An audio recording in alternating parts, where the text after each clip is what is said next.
Hello ಸ್ನೇಹಿತರೆ, ದಿನಕ್ಕೊಂದು ಕತೆಗೆ ಸ್ವಾಗತ. ನೀವು ದುಃಖದಲ್ಲಿರಲು ಇವುಗಳೇ ಕಾರಣ ಎನ್ನುತ್ತಾರೆ ಚಾಣಕ್ಯ. ಆಚಾರ್ಯ ಚಾಣಕ್ಯರು ತಮ್ಮ ಚಾಣಕ್ಯ ನೀತಿಯಲ್ಲಿ ಕೆಲವೊಂದು ವ್ಯಕ್ತಿಗಳು ಯಾವಾಗಲೂ ದುಃಖದಲ್ಲಿರುತ್ತಾರೆ ಎಂದು ಹೇಳಿದ್ದಾರೆ. ದುಃಖಿತರು ಹೇಗಿರುತ್ತಾರೆ? ದುಃಖದಲ್ಲಿರಲು ಮುಖ್ಯ ಕಾರಣವೇನು? ನಾವು ನಮ್ಮ ಸುತ್ತಮುತ್ತ ವಿಭಿನ್ನ ವ್ಯಕ್ತಿತ್ವವುಳ್ಳ ಜನರನ್ನು ನೋಡುತ್ತೇವೆ. ಕೆಲವೊಬ್ಬರು ಯಾವಾಗಲೂ ಸಂತೋಷದಲ್ಲಿದ್ದರೆ ಇನ್ನೂ ಕೆಲವರು ಯಾವಾಗಲೂ ದುಃಖದಲ್ಲಿಯೇ ಇರುತ್ತಾರೆ. ಎಲ್ಲ ಇದ್ದು ಕೆಲವೊಮ್ಮೆ ದುಃಖಿತರಾಗಿರುತ್ತಾರೆ. ಇಂತಹ ವ್ಯಕ್ತಿಗಳ ಬಗ್ಗೆ ಚಾಣಕ್ಯರು ತಮ್ಮ ಚಾಣಕ್ಯ ನೀತಿಯಲ್ಲಿ ಹೇಳಿದ್ದಾರೆ. ಯಾವಾಗಲೂ ಓರ್ವ ವ್ಯಕ್ತಿ ದುಃಖದಲ್ಲಿರಲು ಕಾರಣವೇನು ಗೊತ್ತೇ?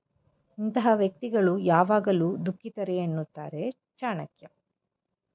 ಕುತಂತ್ರ ವ್ಯಕ್ತಿ. ಆಚಾರ್ಯ ಚಾಣಕ್ಯರು ಹೇಳುವ ಪ್ರಕಾರ ಕುತಂತ್ರ ಗುಣವಿರುವ ವ್ಯಕ್ತಿಯನ್ನು ಯಾರೂ ಕೂಡ ಸ್ನೇಹಿತನನ್ನಾಗಿ ಮಾಡಿಕೊಳ್ಳಲು ಬಯಸುವುದಿಲ್ಲ.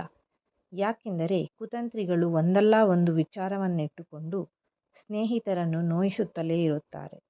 ಕುತಂತ್ರ ವ್ಯಕ್ತಿಗಳು ತನ್ನೊಂದಿಗೆ ಒಳ್ಳೆಯವನೇ ಇರಲಿ ಅಥವಾ ಕೆಟ್ಟವನೇ ಇರಲಿ, ಅವನು ಅದರ ಬಗ್ಗೆ ಯೋಚಿಸುವುದಿಲ್ಲ. ತನ್ನ ಒಳಿತನ್ನೇ ಮೊದಲು ಗಮನದಲ್ಲಿಟ್ಟುಕೊಂಡಿರುತ್ತಾನೆ. ಈ ಕಾರಣಕ್ಕಾಗಿ ಯಾವುದೇ ವ್ಯಕ್ತಿಯು ಕುತಂತ್ರಿಗಳೊಂದಿಗೆ ಸ್ನೇಹ ಮಾಡಲು ಬಯಸುವುದಿಲ್ಲ. ಸ್ನೇಹಿತರಿಲ್ಲದ ಕಾರಣ ಕುತಂತ್ರಿಗಳಿಗೆ ತನ್ನ ಅಳಲನ್ನು ಹೇಳಿಕೊಳ್ಳಲು ಯಾರೂ ಇರುವುದಿಲ್ಲ. ಇದರಿಂದ ಅವರು ಯಾವಾಗಲೂ ದುಃಖದಲ್ಲಿಯೇ ಇರುತ್ತಾರೆ.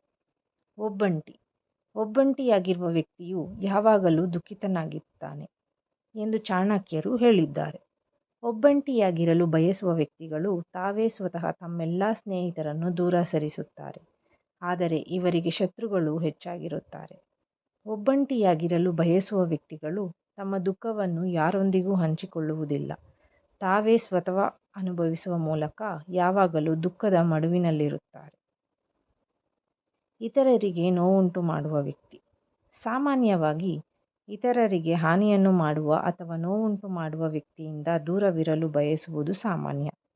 ನಾವು ಯಾರೊಂದಿಗೆ ಇರುತ್ತೇವೆಯೋ ಅವರಿಗೆ ನಮ್ಮಿಂದ ಏನನ್ನು ಮಾಡಲು ಸಾಧ್ಯವಾಗದಿದ್ದರೂ ನೋವನ್ನಾಗಲಿ ಹಾನಿಯನ್ನಾಗಲಿ ಮಾಡಬಾರದು.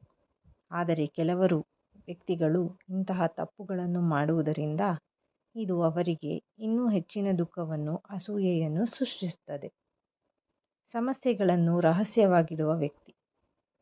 ಕೆಲವೊಬ್ಬರು ತಾವು ಎಷ್ಟೇ ಸಮಸ್ಯೆಯಲ್ಲಿದ್ದರೂ ಅದನ್ನು ಇತರರೊಂದಿಗೆ ಹಂಚಿಕೊಳ್ಳಲು ಬಯಸುವುದಿಲ್ಲ. ಅದರಿಂದ ಎಷ್ಟೇ ದುಃಖ ನೋವುಗಳಾದರೂ ಎಲ್ಲವನ್ನು ತಾವೊಬ್ಬರೇ ಅನುಭವಿಸಲು ಸಿದ್ಧರಿರುತ್ತಾರೆ. ಇಂಥವರ ಮನಸ್ಸು ಯಾವಾಗಲೂ ದುಃಖದಿಂದ ಭಾರವಾಗಿರುತ್ತದೆ ಎಂದು ಆಚಾರ್ಯ ಚಾಣಕ್ಯರು ಹೇಳಿದ್ದಾರೆ. ಚಾಣಕ್ಯ ನೀತಿಯಲ್ಲಿ ಚಾಣಕ್ಯರು ಹೇಳಿರುವ ಪ್ರಕಾರ ಯಾವ ವ್ಯಕ್ತಿ ಸತ್ಯವಂತರೊಂದಿಗೆ ಮತ್ತು ಬುದ್ಧಿವಂತರೊಂದಿಗೆ ಸ್ನೇಹವನ್ನು ಮಾಡುತ್ತಾನೋ ಅವನು ಯಾವುದೇ ಕಾರಣಕ್ಕೂ ದುಃಖಿತನಾಗಿರುವುದಿಲ್ಲ. ಒಂದು ವೇಳೆ ಅವನಲ್ಲಿ ದುಃಖವಿದ್ದರೂ ಅದನ್ನು ಸ್ನೇಹಿತರೊಂದಿಗೆ ಹಂಚಿಕೊಳ್ಳುವ ಮೂಲಕ ಕಡಿಮೆ ಮಾಡಿಕೊಳ್ಳುತ್ತಾನೆ. ಈ ವಿಡಿಯೋ ನಿಮಗಿಷ್ಟ ಆಗಿದ್ರೆ ಲೈಕ್ ಮಾಡಿ, ಶೇರ್ ಮಾಡಿ, ಕಮೆಂಟ್ ಮಾಡಿ.